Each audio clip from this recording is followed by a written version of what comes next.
Mugi anggen kula lelumban ing bebrayan agung pangen bali tansah pinaringan tatak tangguh tanggon angadepi godhok panggodhok ambirat sawing ridu pangridu.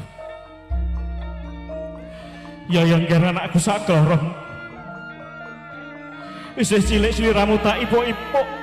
tak kekudang tak gegadang sok yen wis dewasa dadya